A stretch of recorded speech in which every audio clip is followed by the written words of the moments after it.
My heart was a fortress I built brick by brick.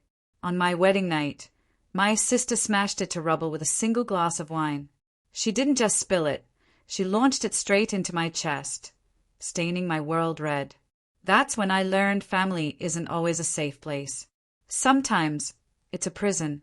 Here's how I escaped. The night was soaked in magic. The air carried lavender and warm bread, the kind of scent that made every laugh feel like a promise.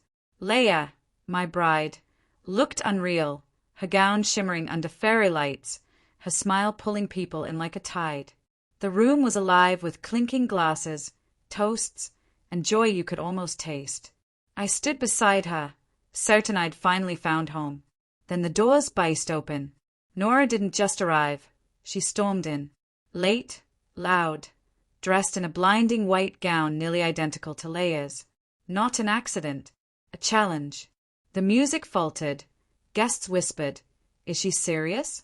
I wanted to rip her out of there, but Leia's hand squeezed mine, her eyes unshaken. So we smiled, danced, pretended, while my blood boiled. Nora wasn't there to celebrate. She was there to steal the light from our night. I'd been her shield for years, paying her bills, fixing her wrecks, holding her life together while she tore mine apart.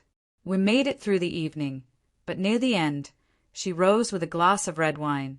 "To the family traitor in white," she said, her voice cutting the air. Then she flung it at me. The wine hit hard, drenching my suit, running down my chin, pooling like spilled secrets on the floor. My mother rushed to hush her, claiming it wasn't intentional, but Nora's smirk screamed otherwise. That was the last time I played her safety net. That night, while Leia slept peacefully, I opened the shared account I'd been funding for Nora's rent, classes, and endless drama. I locked it. By morning, her college payment bounced, admission revoked. My mother called it cruelty. My father called it spite. They didn't know I went further, cancelled her car insurance, stopped her credit card payments, pulled my letter of recommendation from her grant. She tried to smear me online, posting a photo with a wine glass and the caption, "Some masks are better than others." I didn't react. A week later, she was evicted. Her life crammed into duffel bags, sleeping on a friend's floor. Then, 3 weeks later, a knock at my door.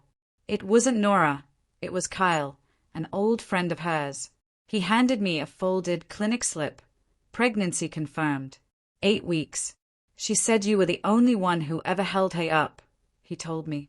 "And she ruined that." I stared at the slip. No rage, no guilt, just freedom. Nora's storm wasn't mine to carry anymore. Family isn't a chain, it's a mirror, showing who you've been and who you'll never be again. I'm not Nora's rescuer. I'm Leia's husband, my own man, and I've walked out of the cage.